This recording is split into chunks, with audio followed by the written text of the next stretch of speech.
आज मैं आपके सामने क्या ये सच था कि एक और नई कहानी के साथ आई हूँ। और ये कहानी है गांव के एक लड़के मनीष की कहानी। मनीष एक ऐसा लड़का जो कि शहर में जॉब करता था, अच्छी जगह पे पोस्टिंग थी, अच्छी सैलरी और शहर में ही रहता था।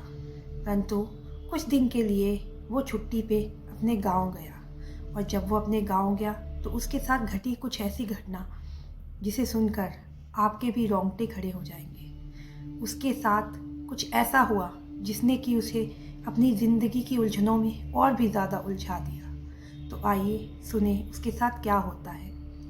उसके साथ हुआ कुछ ऐसा जो कि मनीष बताता है कि जब वो गांव गया, रात को सोया, नॉर्मल डेज की तरह जब वो अपनी रात को नींद पूरी कर रहा था तो उसे अचानक सपना आता है। और सपने में आते हैं उसे अपने मरे हुए कुछ परिजन और गांव के कुछ लोग जो कि मर चुके थे। और सपने में आकर वो लोग ये कहते हैं कि हम इस तारीख को तुम्हें लेने आएंगे और तुम्हें हमारे साथ चलना है। जिस पर मनीष कोई जवाब ना देता हुआ चुप हो जाता है, पर वो बार बार उसके कानों में वही तारीख बताते हैं कि हम तुम्हें लेने आएंगे और तुम्हें लेकर जाएंगे। ये सुनकर मनीष एकदम से सपने से उठ गया।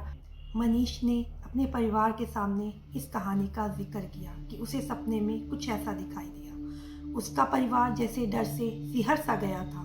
उन्होंने उसी समय कुछ तांत्रिकों और विद्वानों को बुलाया और मनीष की कुंडली दिखाई। उस समय मनीष का मृत्यु योग चल रहा था। कहा जाता है कि जिंदगी में मृत्यु सिर्फ एक बार आती है, परंतु कुछ लोगों की जिंदगी में मृत्यु योग आता है।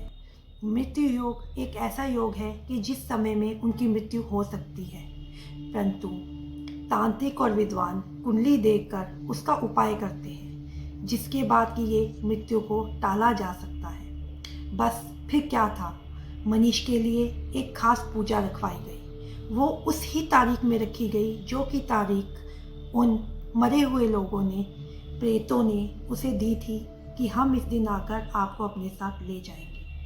उस दिन पूजा हुई और मनीष को इन सब परेशानियों से उबार दिया गया। अब मैं आपको बताना चाहूँगी कि कई गांवों में और पहाड़ी क्षेत्रों में कहा जाता है कि जब भी इस तरह को कोई सपना आए तो उसे हल्के में नहीं लेना चाहिए। उसी समय अपनी कुंडली पंडितों को दिखाइए, विद्वानों को दिखाइए और उसका कुछ उपाय कीजिए, क्योंकि जब इस तरह का सपना किसी को आता है तो उसे यम का निमंत्रण या प्रेतों का निमंत्रण भी कहा जाता है। और जो तारीख प्रेतों द्वारा इंसान को दी जाती है वो अपना वादा निभाते हैं और उस तारीख को आकर उस इंसान को अपने साथ अपने लोक लेकर चले जाते हैं।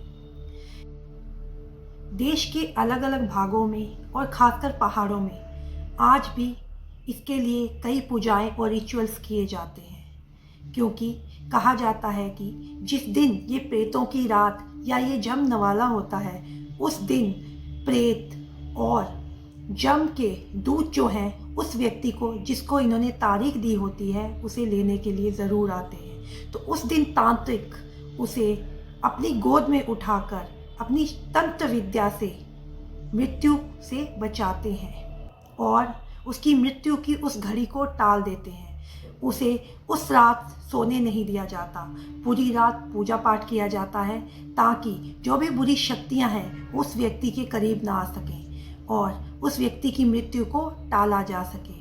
अगर वो व्यक्ति सो जाता है तो वो उसे सपने में आकर मार देते हैं। इसीलिए कई भागों में इसको अलग अलग तरीकों से बताया गया है। मैं आपको पहाड़ों की कुछ ऐसी कहानियाँ सुना रही हूँ जिसे सुनकर आप भी ये कहेंगे क्या ये सच था। और आज ये एक ऐसी ही कहानी थी जो एक जम वाले के ऊपर थी, एक प्रेतों की रात के ऊपर थी। और दोबारा कभी आपको भी अगर ऐसा कोई सपना आए जिसमें मरे हुए लोग आपको कोई तारीख दें तो उसे हल्के में ना लीजिएगा। ज़रूर अपने किसी ज्योतिषी को या किसी पंडित को इस बारे में बताना और इसका उपाय करवा लेना, क्योंकि ये ज़रूरी नहीं है, कभी भी किसी के साथ कुछ भी हो सकता है। इसलिए सुरक्षित रहें और खुश रहें।